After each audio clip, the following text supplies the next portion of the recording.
Hello, everyone, and welcome to ACE, to the ACE webinar about coming out, living authentically as LGBTQ Latinx Americans and LGBTQ Latinx youth report, the two reports that the Human Rights Campaign has published. So today, I'm Talita Erickson. I'm honored to be moderating the session today, and I'm also honored to serve on the board of ACE. And happy Pride to everyone, happy Pride Month. I know this year we're all having to get creative on how to do these things virtually.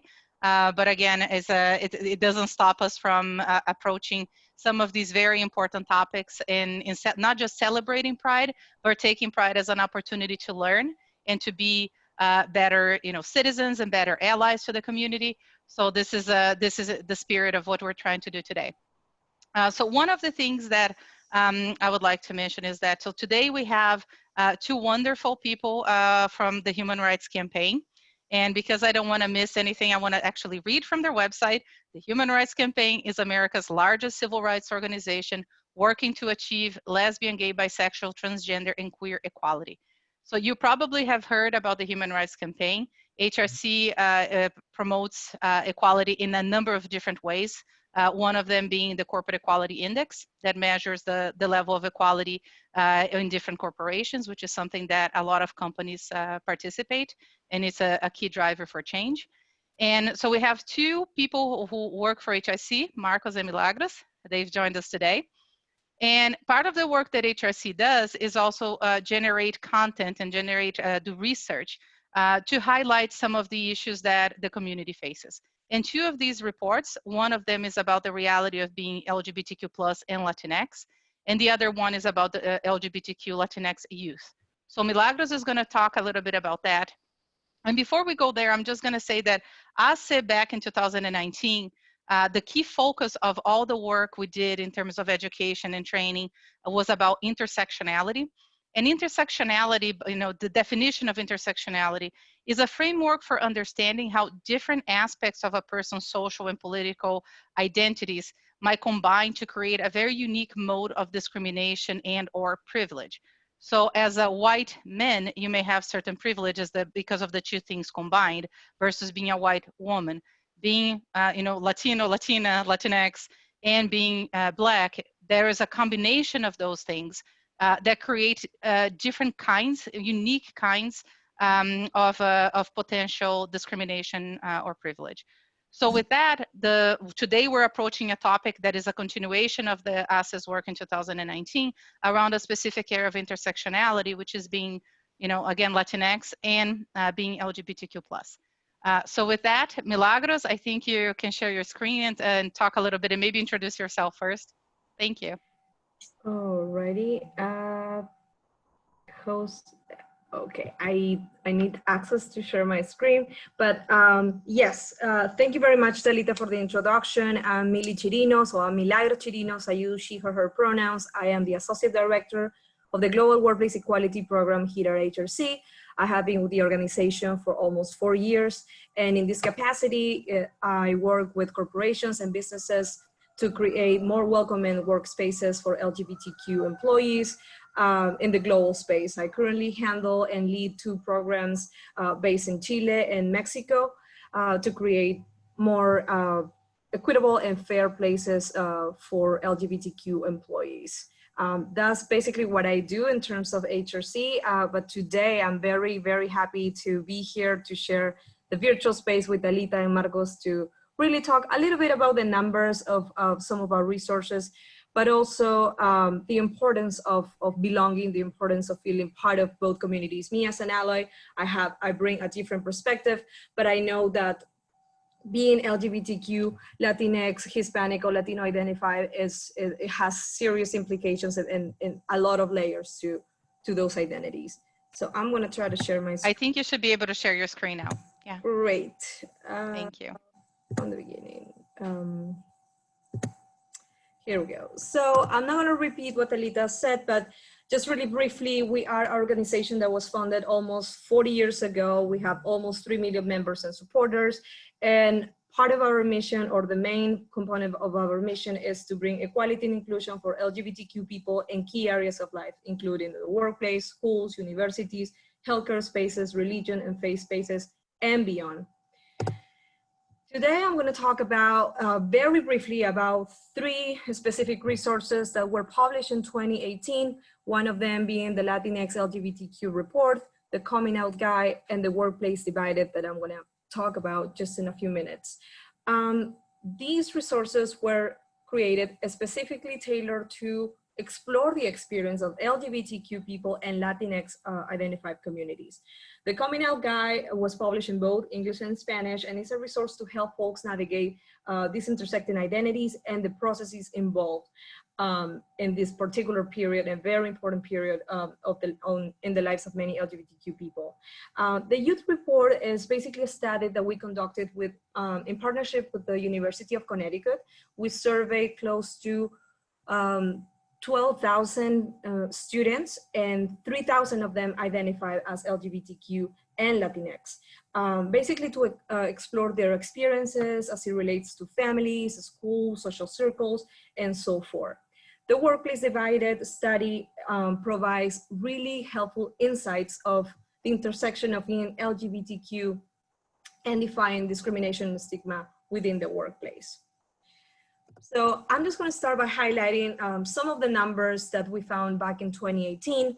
Our research showed that at least 72% of participants of this survey heard family members say negative things about being LGBTQ people. 72 is a really big number, and it's really alarming because we will see that these numbers are interconnected with our cultural backgrounds and misconceptions that are created within our communities. 82% felt worried or nervous, and I'm sure that number is even higher now, given the constraints, the pandemic, and the situation that we're living in, especially as it relates to racism and other components. 28% always felt safe in the classroom, which is very low. 73% have been verbally insulted because of their LGBTQ identity. 80% experienced racial discrimination, and only 7% believe Latinx people are regarded positively in the US. This number is really, it's not shocking, but it really hits hard in the heart of all of us who are part of this community. Why is it that only 7 believe that Latinx people are regarded positively in the US? Well, it has a lot of broader implications, but basically the data here presented sheds the light on the challenges and the victories encountered by while navigating intersecting identities. Most of these numbers and most of these findings have a lot to do with our cultural background. So in most cases, there are conflicting elements between culturally established roles and the concept of being LGBTQ, which poses extra barriers, right, to the coming out processes. It is important to note that through this research and our research by the HRC Foundation, we found that approximately 1 in 3 Latinx American is an immigrant. So most of them, of some of us, as an immigrant myself, are trying to live up to certain expectations and to give back to our communities, to give back to our parents for the sacrifices they made, to provide us with better opportunities. But what does that mean for LGBTQ people? So in most cases, they negotiate being one pertaining to one community or to another. So how could I embrace my Latinidad? How could I embrace being Hispanic, Latino, and being LGBTQ at the same time? That's part of the question that we're going to explore today. And so with this, unfortunately, within our community, there is an existing lack of education, which results in a lot of misconceptions. One of the most popular ones is that some of us, not me necessarily, but within our community, we believe that being LGBTQ is just a phase, or it's just a period, it's just a preference. We all know that that is not the truth. So, but how do we embrace LGBTQ people within our family, within our workspaces, within all areas of our lives? How do we do that? After a decade of research, the HRC Foundation found that the closet in the workplace still exists. Even after major milestones, marriage equality, the recent Supreme Court ruling, we have noticed that the closet still persists. In 2008, 51% of LGBTQ employees remain in the closet. In 2013, 53%. In 2018, 46%. So in short, almost 50% of Americans, of LGBTQ Americans, remain closeted in this day and age in the workplace. And it's really something to think about, because the workplace is where everyone shares the full identities, right? You share your predispositions, your beliefs, your preference, you talk about your family, your significant others, and not bringing your full selves to work really affects the way that you interact with others. Here are some of the reasons for not being out. 36% possibly making other people feel uncomfortable. 38% are afraid of the possibility of being a stereotype. And if we are Latinos, if we are Latinx and LGBTQ, we have to really think about being a stereotype in a dual way, right? 31% are afraid of losing connections, relationships with coworkers, and 27% of people are afraid of LGBTQ people think that once they come out of the closet, others, colleagues and friends may just think that they're attracted to them just because they're LGBT. I just want to say that being Hispanic, being Latino, being Latinx is more than just a word. It's just more than one identity. We have several colors, several shades within our community, and which is a beautiful thing. We're very diverse in our own community, but that could also be very complex. So I think that looking forward, the goal should be to embrace the full diversity of who we are and where we come from, and at the same time, embrace the full diversity of the LGBTQ community within our own community. I just wanna share a quick quote by Giuliana Martinez, who's a Colombian American professor at the university, at American University. I had the pleasure to meet her a year ago. We were talking about Hispanic Heritage Month, and when talking about being Latinx, Latino, Latina, or Hispanic, she really stressed out that choosing definitions and labels matter, but at the same time, words can often bring problematic implications. So I'm just gonna read this quote and then we can move over to the broader discussion on this term. She says, Puerto Ricans, Mexican Americans, Chicanos, Cubans, Central and South Americans have very specific histories.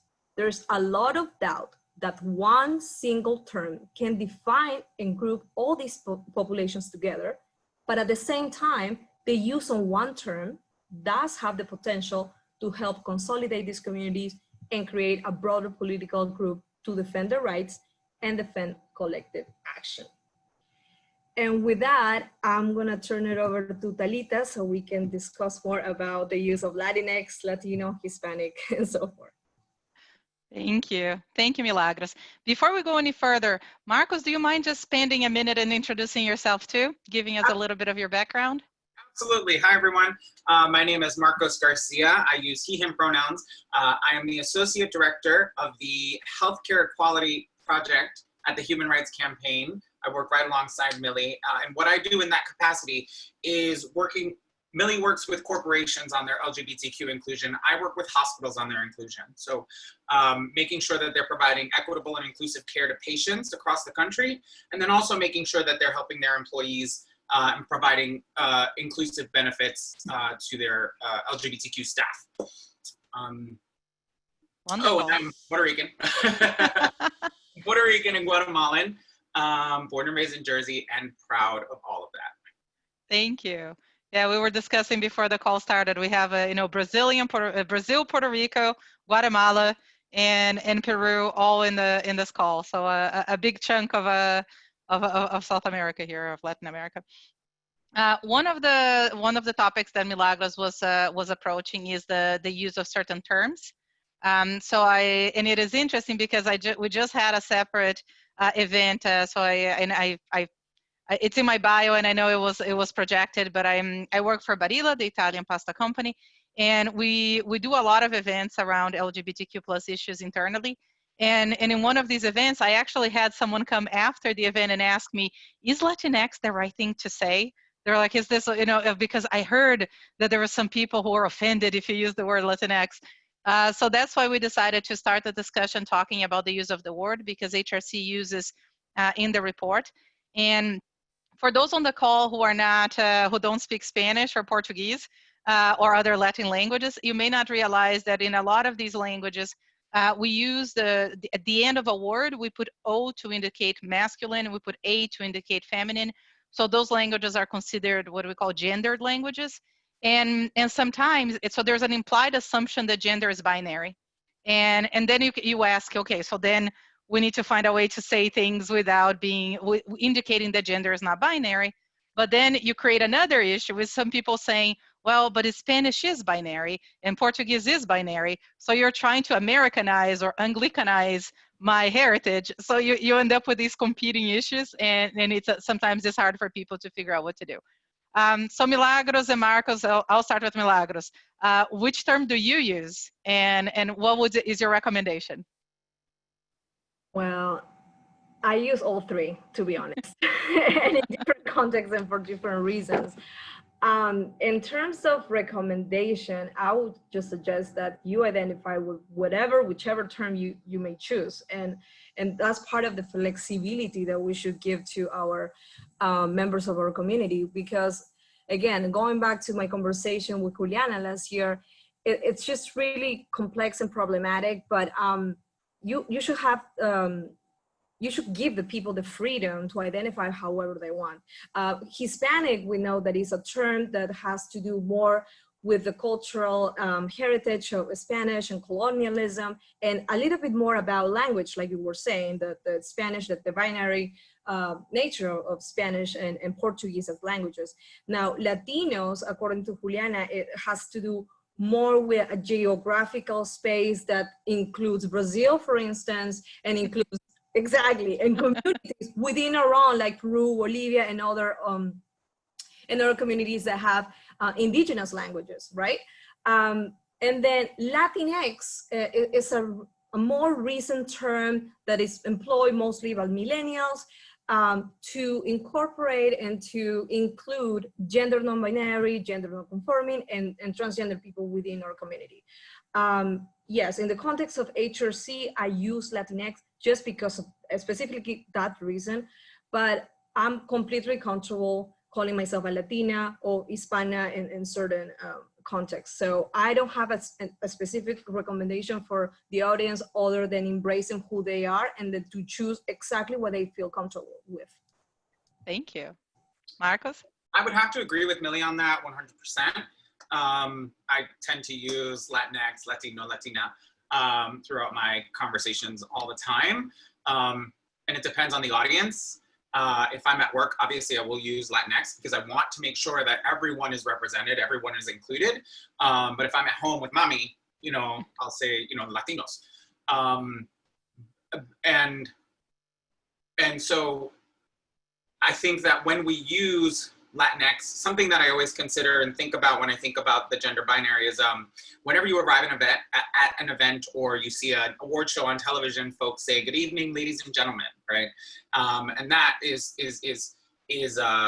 binary, and you're not including everyone. And so I think that in cases where you would like to be more inclusive, you would want to use Latinx, and you would want to say, "Good evening, everyone," and just to hone to build a strong foundation of having inclusive language, and Latinx fits right into that.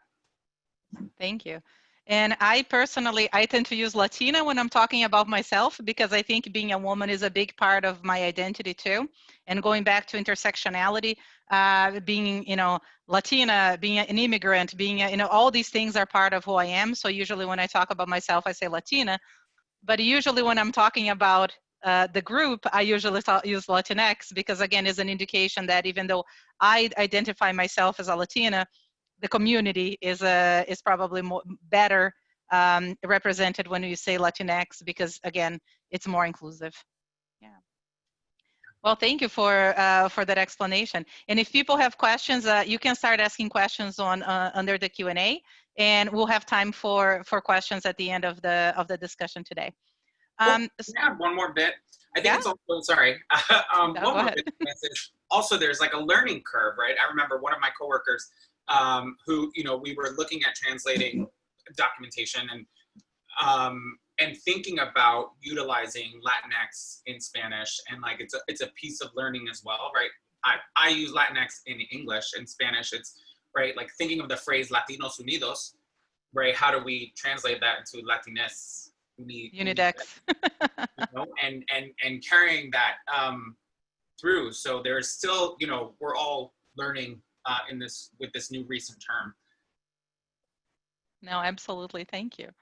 And one of the things that I mentioned early in the introduction here was it's some of the work that HRC has done with the Corporate Equality Index is create an environment where companies are already subscribing to certain principles. So companies are already saying we will not accept you know, discrimination. Our anti-discrimination policies will include, you know, gender identity and sexual orientation and gender expression. So those are big components of the CEI.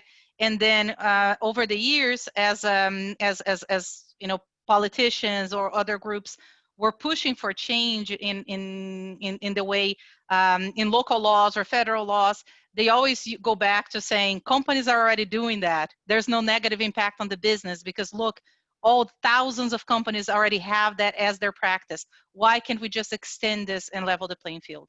And I think HRC has played a key role in making that clear. And so now with the recent Supreme Court decision, you know, upholding that Title VII applies to gender identity, sexual orientation, gender expression, I think there is a, you know, it's a huge step in protecting people, and it's fairly recent. So even if it's not exactly the point of the discussion today, you know, Patricia, the CEO of HACE, had asked you guys to provide your point of view on what changes now, what is next. So this was one victory. What does this victory mean, and what else do we still need to fight for? I'll start with Marcos. Sure. So I think what happened last Monday was a big deal, a really big deal, and a really great victory for the LGBTQ community. But it is one victory on the greater step towards LGBTQ inclusion. In thinking about the movement that the Corporate Equality Index did to get the Supreme Court to say corporations are already doing this, or rather to have this decision, I know that the Corporate Equality Index worked with businesses in order to submit an amicus brief to the Supreme Court in their decision-making process so that they could see that corporations were already working to be more inclusive and including this language of gender identity and sexual orientation. But when we you know, Millie and I just had a meeting yesterday, and we learned a bit more about the nuance of this decision last Monday, and found out, I mean, I found out that, you know, even though folks, when the decision came down on Monday, folks thought, now you can't get fired for being LGBTQ in the United States. And what's fascinating is that Title VII applies to a lot of corporations that are larger than 15 employees. And 80% of companies in the United States are smaller than 15 employees. So the decision that happened last Monday only affects your large corporations. And we really need to push for, and our next step is to get the Equality Act that would bring in employment protections for these smaller, or employment protections for LGBTQ people at smaller businesses.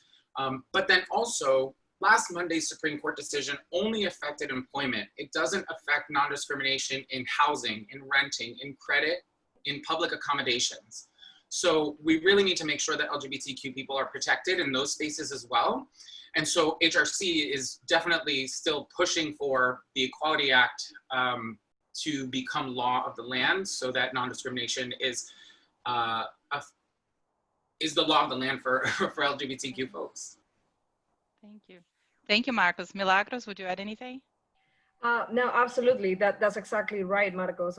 Yes, this was a big victory, but again, we need to highlight the fact that LGBTQ people are not equal under the law, and that we still have a lot of gaps in terms of access to credit, federally funded programs, jury duty, public spaces and services, and so on and so forth. And this is why passing the Equality Act is very critical. But going back to the corporate conversation and how we transform workplaces into more inclusive spaces, yes, the HRC has been working with corporations and law firms, and a big chunk of the corporations that we work with are listed on the Fortune 500 list. And just this year alone, we recognize almost 700 businesses for being the best places to work for LGBTQ equality. But we can measure the success, we can measure inclusion, we can establish policies and practice, but how do we really transform workplaces into being more welcoming and fair, equitable for LGBTQ employees? Well, so I think the response has two parts. First is to being constant, to have consistency in your messaging and who you are as a corporate leader. And then the second piece is commitment. So the commitment shouldn't come just in participating in these types of indices or surveys or programs that promote LGBTQ inclusion, but you have to make it a transformative, a holistic approach within your own organization to actually bring change, which means that corporate leaders lead by example. You need to see the transformation from the corporate suite to the shop floor and all the places in between to really experience the full transformation of an LGBTQ inclusive workplace. Because yes, we can have this law, but how do we define stigma and discrimination within daily operations? Whereas I could be, this law prevents me from being fired in my workplace. How does that prevent me from being discriminated against in subtle ways, microaggressions, and not using my correct pronouns? There's a lot of cultural nuances that we have to address to really bring an equitable and better workplace for LGBTQ people. I don't think it stops there. I'm, as excited as I am that this law is now a reality for a lot of LGBTQ folks in the nation. I think we have a lot to do to defy discrimination in the workplace. Thank you. This is super interesting. And I think about when at Barilla, when we started working on our, let's say, diversity and inclusion statement about the things we believe in, one of the things that we made sure we added is that not only we will not tolerate discrimination, we added that we'll not tolerate exclusion. And it's such a small thing, but it means a lot of things because it's, to your point, it's not just about not discriminating, not doing the negative things. It's also about what are you doing to intentionally include? Because we always talk about in the company that if you're not intentionally including, you're going to be unintentionally excluding. So it is a higher commitment, a stronger call to action. In that spirit, when you think about, you both had your careers, right now you're at the Human Rights Campaign, but you had careers before HRC. When you were personally looking for an organization that you would like to join, what kind of information did you look for? Or what kind of sources did you rely on when deciding that an organization was a good place for you to be, where you could be yourself? And if you have any sort of information from all the interactions that you have outside HRC as well, anything that you can share so companies can think better about how they can communicate their commitment, how they can communicate that inside that company you have a truly inclusive environment. And I'll start with Milagros this one. Well, prior to joining HRC, I worked with Spanish language media in Florida for over 10 years. Well, basically, we cover all kinds of issues and topics. What I was looking for was an inclusive place for myself as an ally and as an immigrant. I just wanted to feel included in part of the mission of the newspaper and the media outlet that I worked for at the time. But also, in touching more of a personal side of Milagros, I have two openly gay brothers, and so for me, being able to work at a workplace that embraced equality was a no-brainer, right? And now that I have family members now, but I have a lot of colleagues and friends now here, not just because I'm working at HRC, but just throughout my life. And so equality was just something that needed to be on the table for me to be part of these workplaces in the first place. And then the second piece is like, in terms of advancing inclusion and equality within the workplace, I think that again, the corporate leaders need to look at this as a holistic effort from the company. And some of the, the minor things that, you know, easy tips that you can follow are encouraging employees to add pronouns to the email signature, and be careful with that as well, right? So that's just a minor step for some of us, but it's a big one for transgender non-binary folks. Now, I make it a suggestion and not an obligation, because a lot of people may be in the middle of the coming out processes or the transition, and so you don't want to force them into do something that they're not prepared for. So as long as you suggest and not obligate people to do that, I think that goes a long way. If you, as an ally, you can correct and teach others, allyship is about what you do and not necessarily about what you know. Once you know the information, once you educate yourself, just stop and take a look around and just prevent others from misgendering others and using the correct pronouns. Those are some of the quick tips that I can talk about, but they really go a long way. I was on a panel the other day with a lot of transgender and gender non-conforming folks, and some of them say, look, when people misgender me, it ruins my entire day. And how could a minor thing create such a huge impact? So this is why words and education matter. And as it relates to the Hispanic and Latinx community, well, we have to do a lot of work to really educate our community and be more inclusive of all our own people. Thank you, Milagros. Marcos? Yeah, so I've been at the Human Rights Campaign for 7 years now. But before then, I worked at the National Cancer Institute. I was on my way to science and then shifted gears to LGBTQ inclusion in hospitals. But when I thought about where my professional career was going, first, at the top of this webinar, I said I'm from Jersey, and my mother is very Puerto Rican. So when I floated the idea of moving across country, she was like, that is not going to happen. But in reality, I also thought, like, yeah, I need to be close to my mom. And geographically thinking, right, the most concentration of Puerto Ricans or the most concentration of folks that are like me are here in New York, New Jersey, and then thinking far enough to DC. So thinking about staying near Latinx folks was a part of the calculation when I was looking for a professional career. When it came to being LGBTQ, you know, going to the National Cancer Institute, at that time during President Obama, I didn't have too many concerns about what was going on in the federal government to really think about whether my job would be at risk. However, I wasn't out. I didn't go to my interview in like a very form-fitting suit or anything. I kind of played it down, and the voice was a little bit deeper, and just, you know, played into the standard ideal of professionalism in order to get the position. And then once I kind of understood that my coworkers understood, or rather were with it, then I could be a little bit more of my authentic self. But from there, when I thought about moving into the Human Rights Campaign, I mean, it's just, I needed a workplace that just spoke to exactly who I was, and something that I could really feel like a part that I was moving forward.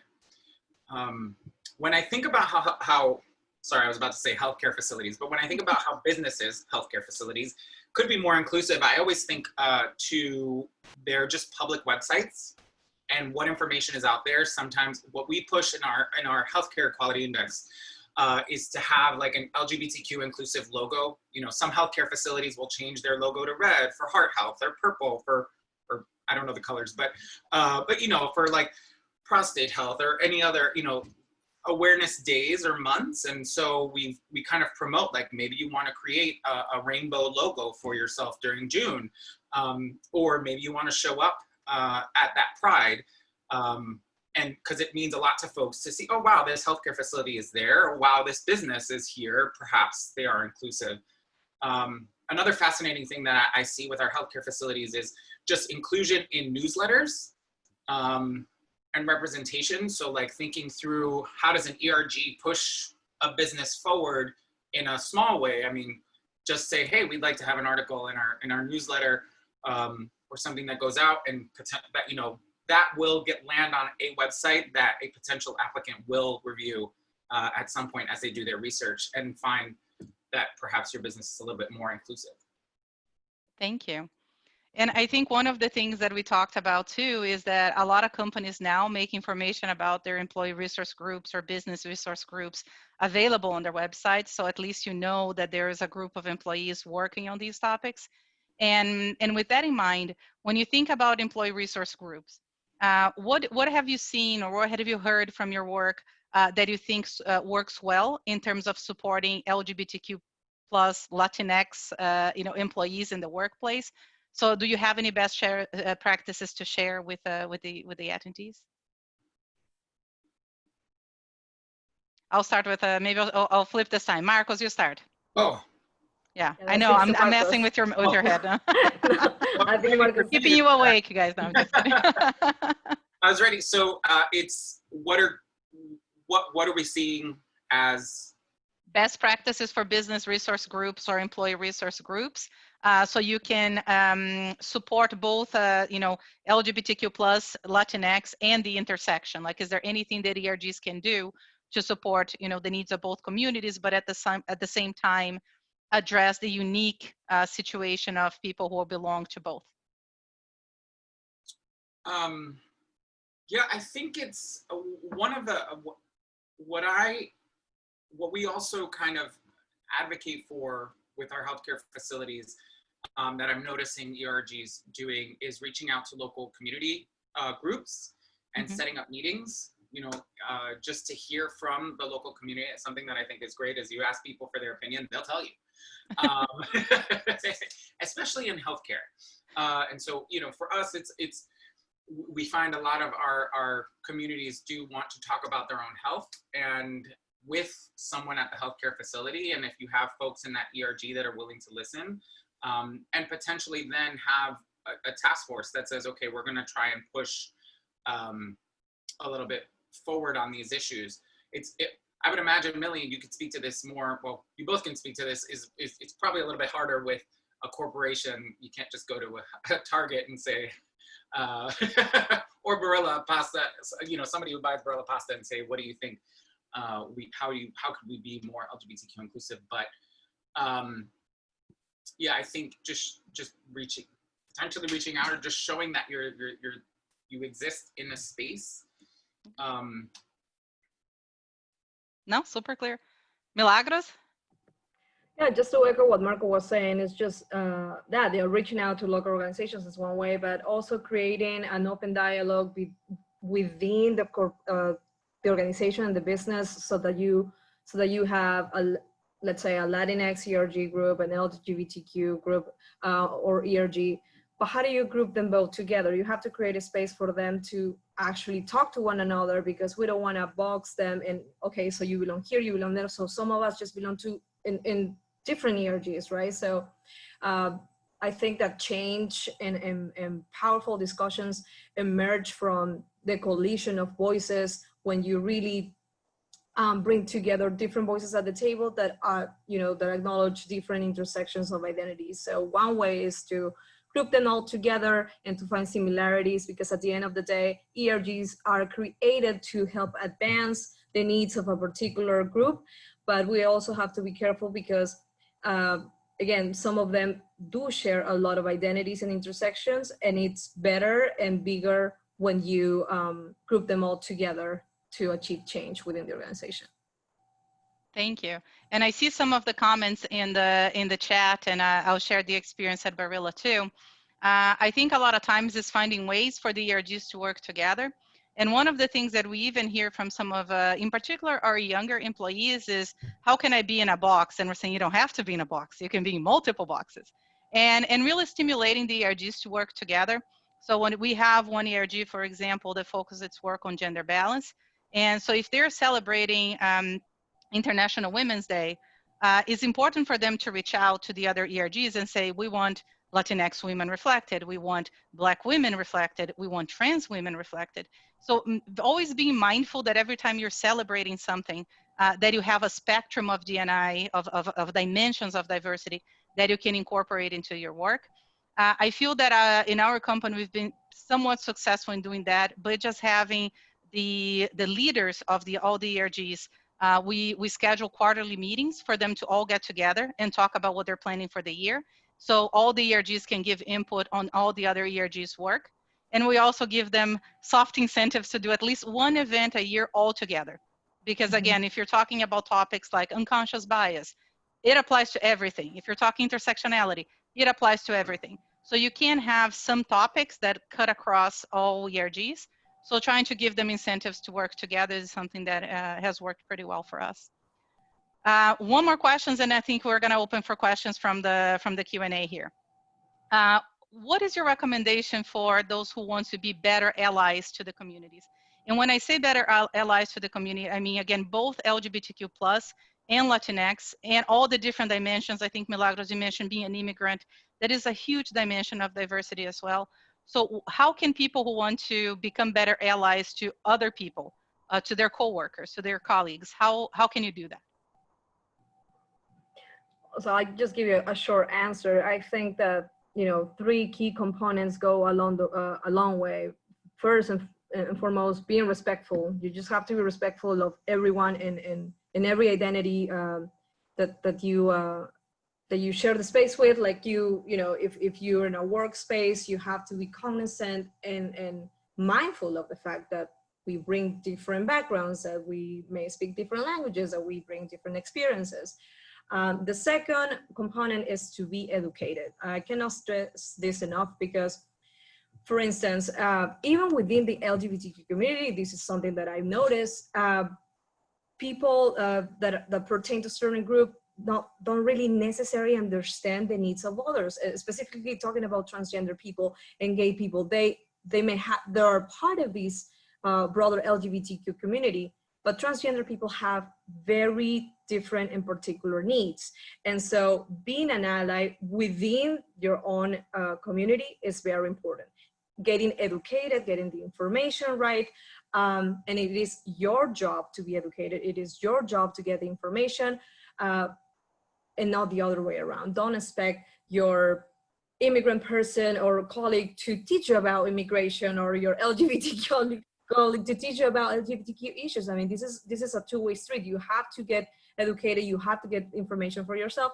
And third, I'll say being open and not being afraid. All of us make mistakes.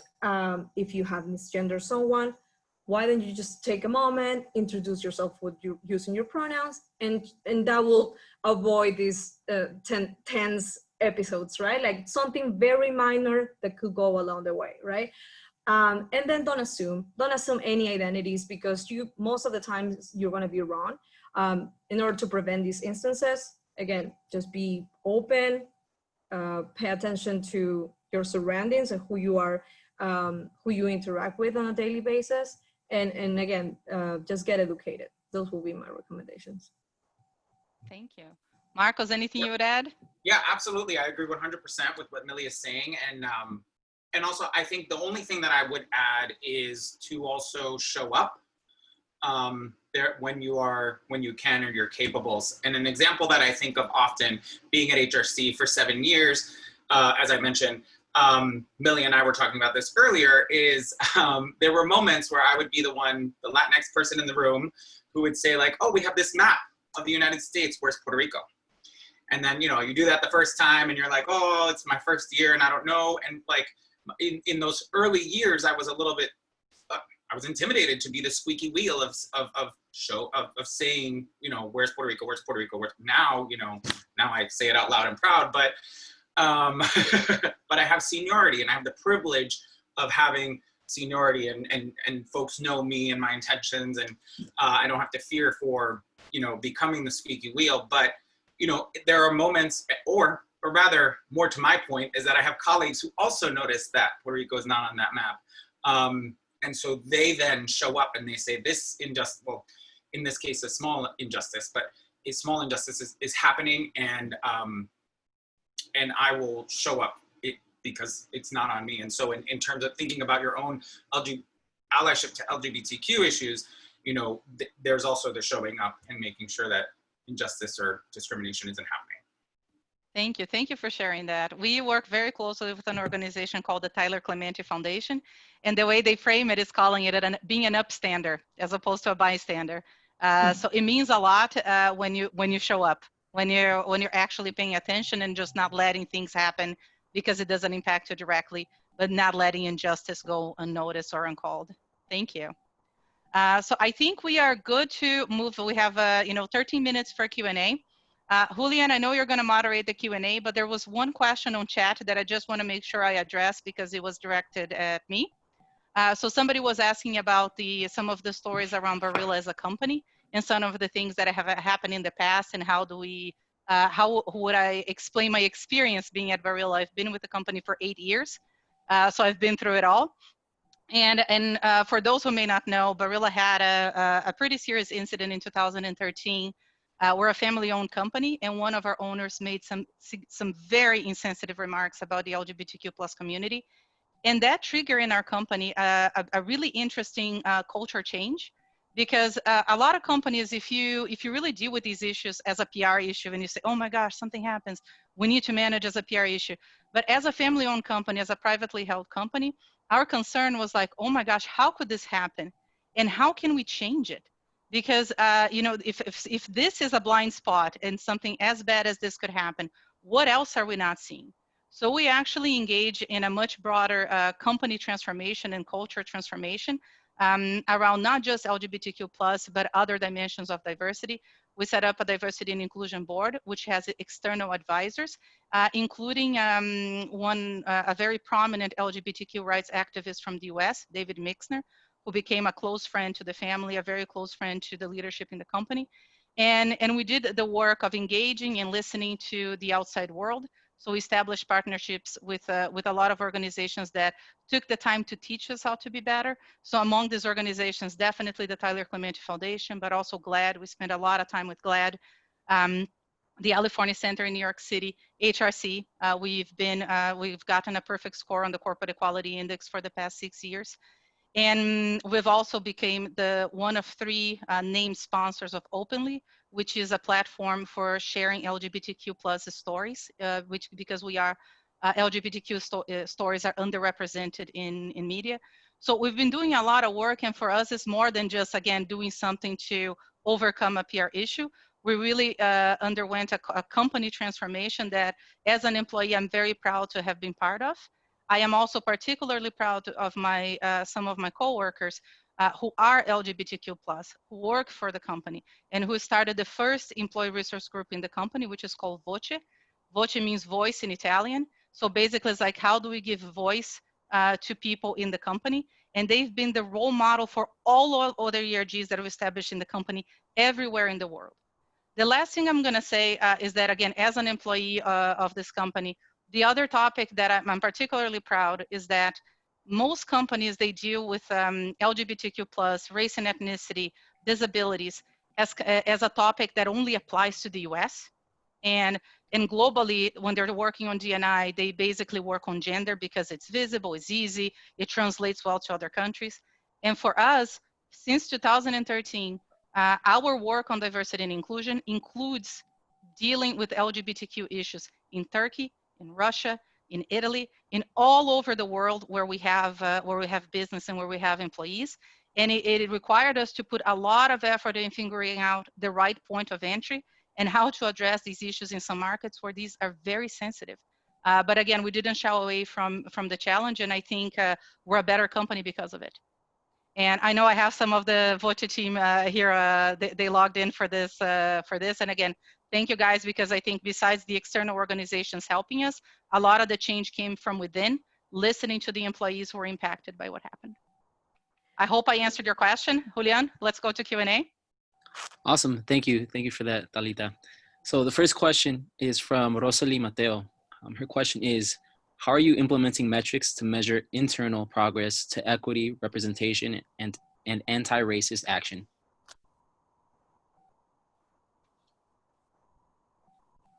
So, yeah, also maybe Milagros, go ahead. I'm just going to write down equity, representation. Well, so look, at the Human Rights Campaign, again, what I was saying before is that the Corporate Equality Index, as well as our global programs, do measure the inclusion of specific practices and policies to promote LGBTQ inclusion and equitable places for this community. However, it's, you know, not that I'm aware of, there's no tool to measure representation, equity, and racism within an organization. That would be great. I mean, that will be, and especially now as we have this open dialogue about racism and inequalities and diversity issues and whatnot. But what I do think that it matters and can really bring a significant transformative change to an organization. Again, it starts with the leadership in the organization. What are corporate leaders thinking? A reflection of what a company is resides in the leadership. If the leadership is not diverse, that's okay, and that's the case of most corporations across the nation. But what are they really doing to address the issue? What are they doing to bring diverse voices to the table? If they're not in leadership roles, are you creating avenues to create a communication between the workers and the leadership of the organization? Are you promoting equality within your organization? What are your significant efforts to diversify the voices on the table? So if you are not diverse, if people, if communities are not represented in leadership roles, what are leaders doing to address that? I think that's one way to look at this issue. And to really create change. I mean, I think it all starts there, but at the end of the day, the more diverse voices that you bring to the table, the better your product is going to be, and the better regarded you're going to be, because we all know that diversity is not only a good thing to do, but it also works in different dimensions. Thank you. Juliana, next question. And I think you started from the bottom instead of from the top. Yeah, let me start from the top. I don't want to miss anyone. So let's see. So Sebastian asked, can we expect lawsuits in the military world since employers can no longer discriminate, but Trump banned transgender service members from serving? Is HRC supporting an effort like this? Well, I can tell you one thing. I'm not sure that we are planning to sue Trump again, but I know that we have sued him, the government recently, for rolling back transgender inclusive healthcare guidelines. And as you well know, Sebastian, for better or for worse, this current administration has been attacking LGBTQ people from day one. I don't have a definite answer for that one, but I do. I can tell you that we are doing what we can to be vocal about the constant attacks of the community, against the community. Marcos, and I would also check the ACLU. They also do a lot of litigation work around this. I would be surprised if they're not planning a lawsuit, or if maybe they already filed. So. Yeah. I think the only thing that I would add to this is that, yes, I know that our legal team is on this SCOTUS decision, and but unfortunately, I'm not the right person to know what those implications are on the military. Okay. Thank you, Milagros and Marcos. Next question. Amy asks, well, first she makes a comment. She says, I often find it a bit disingenuous when companies change their logo to a rainbow for the month of June for Pride Month, and then change it back at the end of the month. I know that many companies are doing the work of promoting equity within and without, but I have to think that might not be the case for every company. I suppose I want to know what to look for specifically in terms of actionable change and commitment to change. That's a great question. And again, I was on a panel yesterday where we were discussing about how can we support employees all year long instead of just Pride Month, right? So putting the logo is a beautiful thing. Yes, you are externalizing the fact that you're inclusive, but in some cases it's just publicity. And yes, we are inclusive, but you know, accountability matters, right? And accountability means that when you go and look for a particular position in that particular company, do they have a policy that explicitly says that you won't be discriminated against for your sexual orientation, your gender identity? That's one way to hold them accountable for what they are promoting on their websites and their social media. Do they have resource groups? Do they participate on the, equality index, or do they have any programs tailored to promote diversity and LGBTQ inclusion within the workplace? So I definitely understand where that comment comes from, and companies can do better into ensuring that employees feel supported all year long.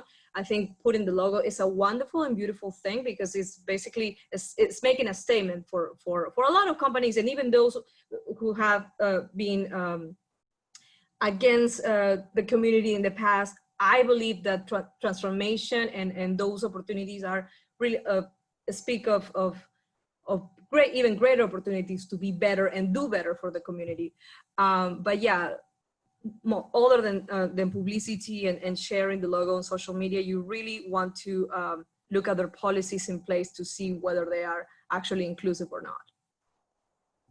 Yeah, I would definitely agree with Millie. I think that in looking at LGBTQ inclusion, I think what the Human Rights Campaign has with the Corporate Equality Index and the Healthcare Equality Index is a good foundation for assessing whether a healthcare facility or a business or a law firm is LGBTQ inclusive. Because I mentioned that logo, that is one question out of our 50 initiatives that a healthcare facility can have to be LGBTQ inclusive. And that 50 questions includes not only non-discrimination protections, it includes staff training on multiple, on patient care, on working with employees, on confidentiality. It includes electronic health records and capturing sexual orientation and gender identity information. It includes your ERGs. It includes meetings with the LGBTQ community. So both the Corporate Equality Index has this as well. And these metrics are quite thorough in what they're asking from our healthcare facilities and our corporations. And I know the CEI, I think y'all have about over 700 participants, and we have over 700 as well.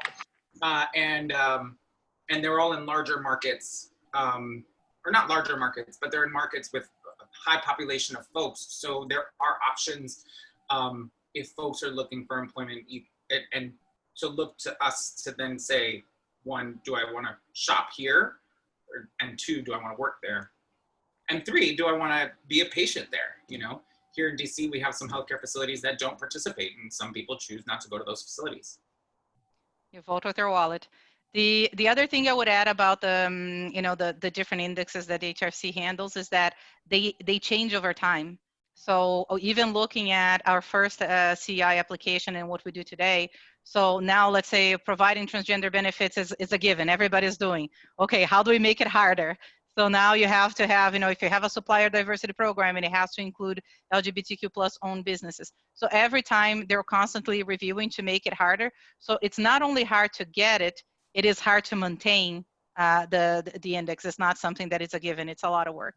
I know we're kind of running out of time. I had one question that I saw in the chat that I think is important. Milagros, in your slides in the beginning, you talked about being in the closet. And there was a question about whether that is, when do you use in the closet versus out, and whether it is appropriate to say in the closet? I think it depends. Throughout my experience in presentations, and I do a lot of workshops and presentations for companies, being in the closet and using the closet is acceptable in those contexts, but being out is also something that we use as well. So I wouldn't, it depends. If it does make someone uncomfortable, I will definitely not say it and be mindful of that. But we have used those two terms interchangeably. Okay, thank you. Well, I hope everybody who was able to join. We had over 70 people joining. We have 45 people now. So thanks for those who stayed. Thank you to the panelists, Milagros, Marcos. Thank you for all the work you do. Thank you for taking the time to share your knowledge with us. And happy Pride. Thank you, Alita. Thanks, everyone. Bye-bye. Thanks.